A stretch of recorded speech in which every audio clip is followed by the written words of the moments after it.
Hello. Hello, everyone. Hey, how y'all doing today? We are so excited for you all to join us.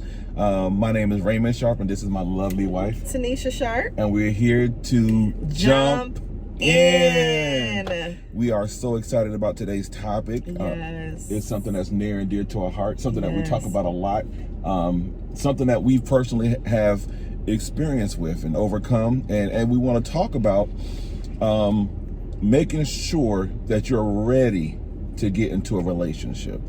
In particular, we're going to talk about men, and making sure men are ready to get into a relationship, because sometimes from a male's perspective, it feels like women can be seen as aggressors and pressuring men to get into relationships because of obligations of several sorts. I would say that for various reasons. It could be across the board, but at the same time, fellas, I'm gonna encourage you all. And some people don't have a problem with this. It's now I want to speak specifically to men who want to commit, but don't feel like the timing's right for a various amount of reasons. And ladies, I'm gonna encourage you, be patient. If this man says, "Hey, I want to be with you, however, let me work this out," and some women's first inclination is, "Well, let me help you work that out." But there's certain things you just have to let a man do. And if you can't grasp that in that phase and kind of say, well, have every excuse of why you can help him with those things, if you happen to get married, there still will always be certain things a man just got to take care of.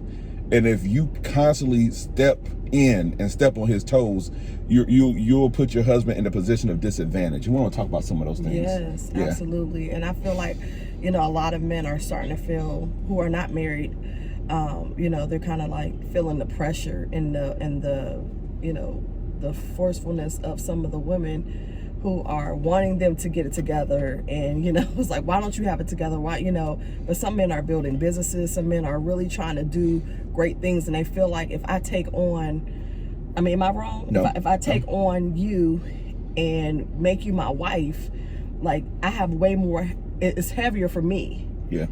And I didn't look at it like that before I got married, to be honest.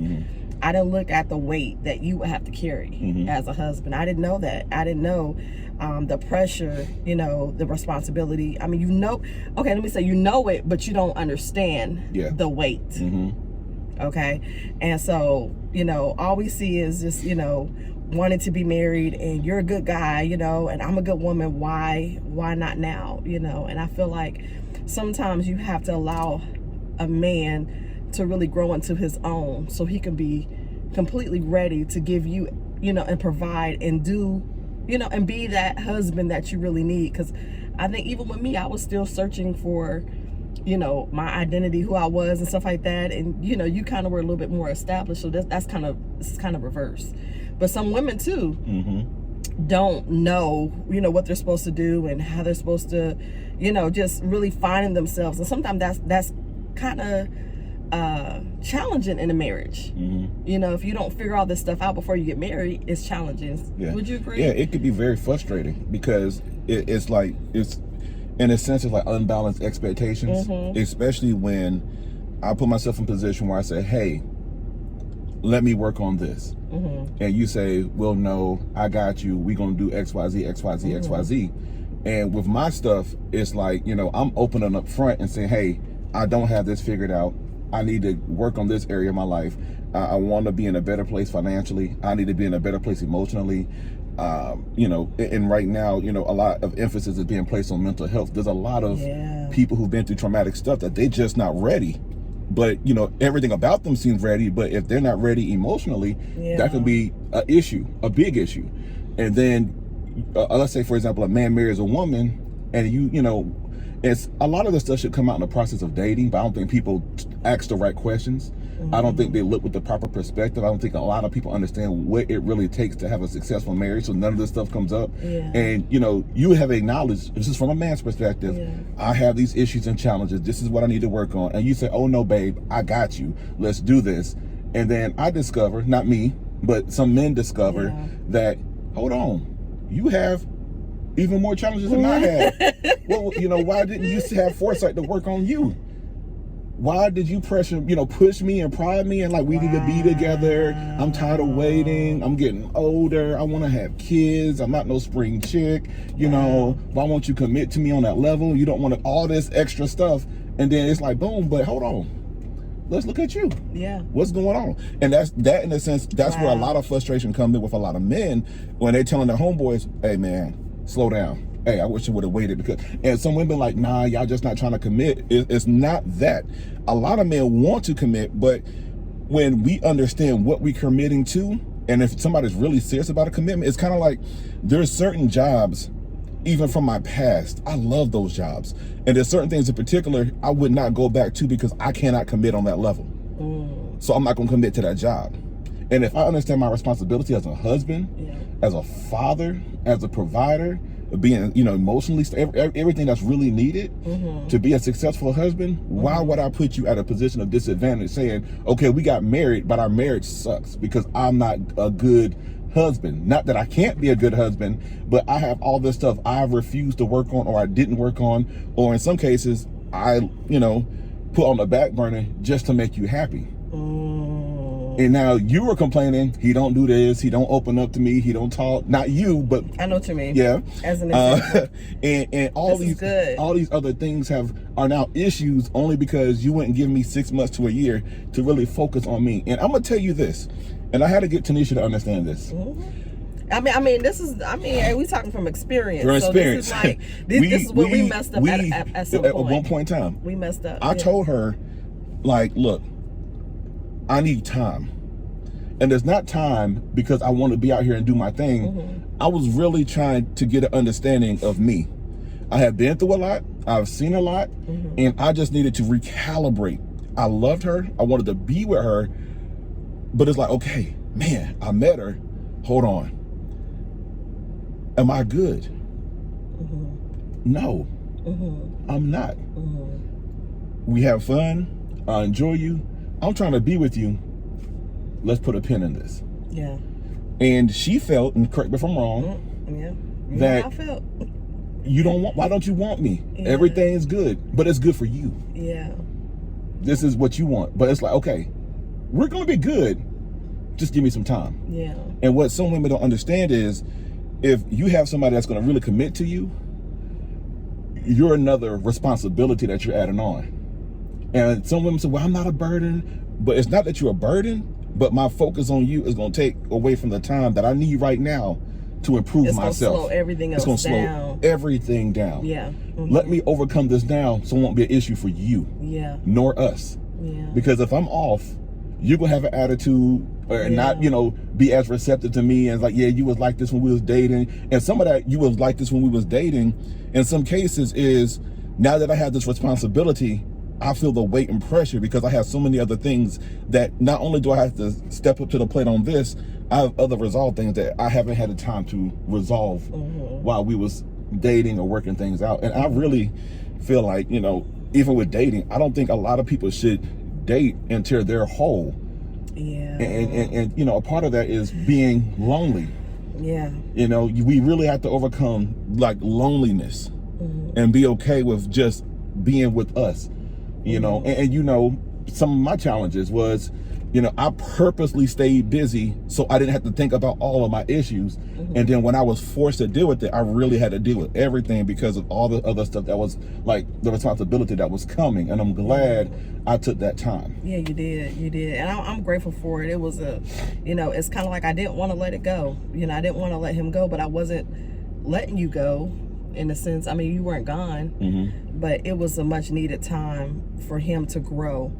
And it was certain areas, in both of our lives really. And this is really, sometimes, it's really not for men. This is for women too. Yeah. But we're just saying the men because sometimes it seems like this is just for the sake of this jump in. Yeah.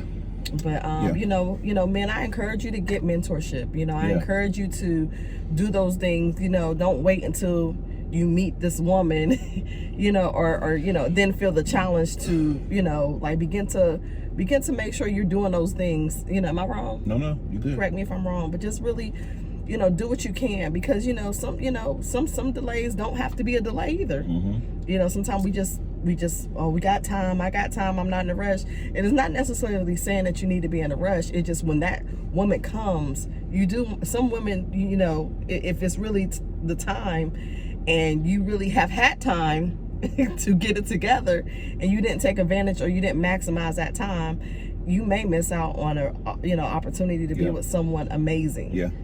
So you want to make sure you're always preparing yourself to make sure you are and I mean, when you get married, are you going to be ultimately where you want to be? No. But you should have some type of accomplishment. You should have some things to where you can fall back on, certain things as far as even with other skills, trades. If you lose a job, you have something else, or you should be working on yourself. So if because I know even when we got married, your attention shifts to your family. It becomes all about you building with that woman or that husband, and your shift. So you may not have the time. So if you feel like you still need more time, maximize the time you do have. Jump in, stay in, as we always encourage you to do so. Because when that opportunity comes and when that woman comes or that man comes, you want to make sure that you're whole and that you're ready and that you've done everything on your end.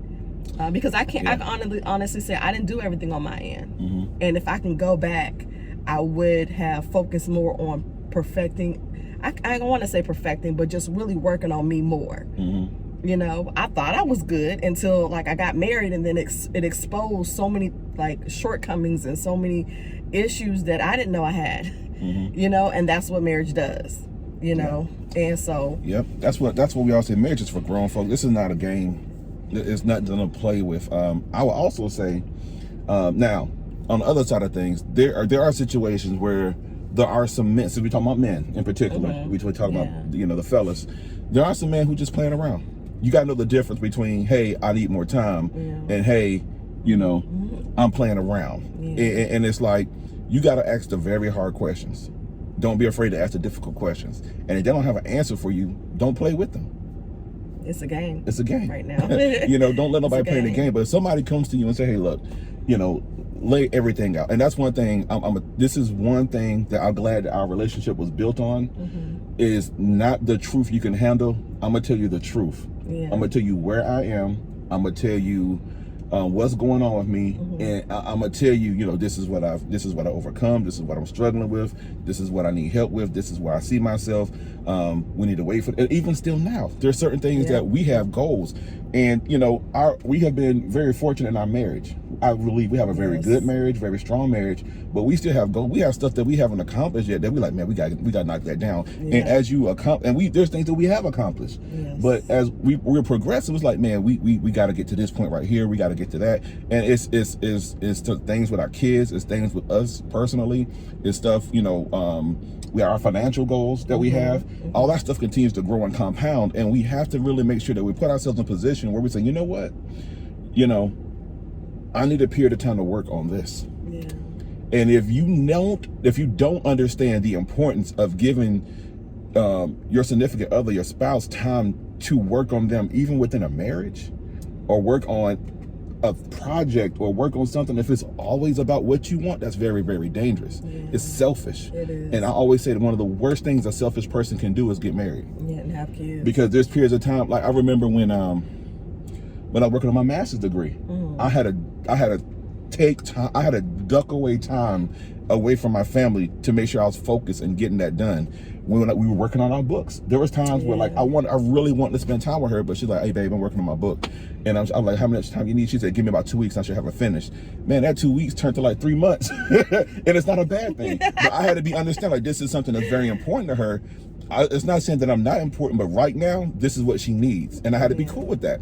And I was cool with it. But, all that goes back to, you have to kind of practice what it's going to be before it becomes. And you have to allow, if somebody says, hey, look, we need to take a break because of this, you can't see it as a real breakup. If they say it's a break. Now, our mistake was Tanesha felt like it was the end of the world. I was breaking up with her. And I never said that. No. I've never said that. And because I was like, we need some time apart, so you don't want me. I'm like, I never said that. I was just like, I got a lot of stuff right now that I got to deal with that you don't need to be a part of. Because, to be honest with you, it was messy.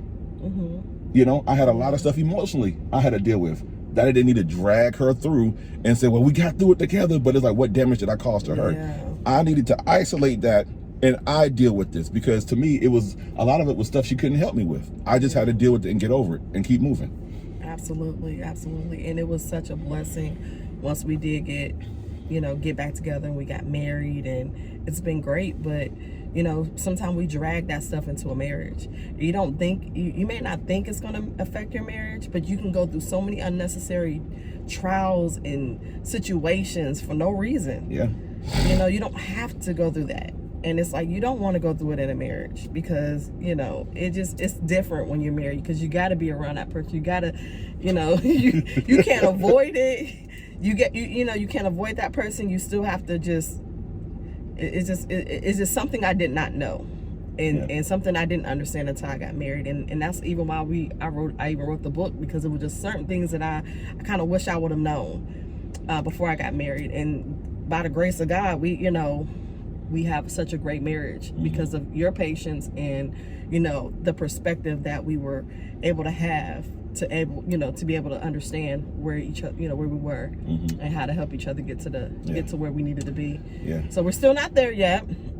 We're not where we ultimately want to be, but we're jumping in, and we're working towards that. So yeah, I will also say that one thing we have to be very careful of is what we accomplish.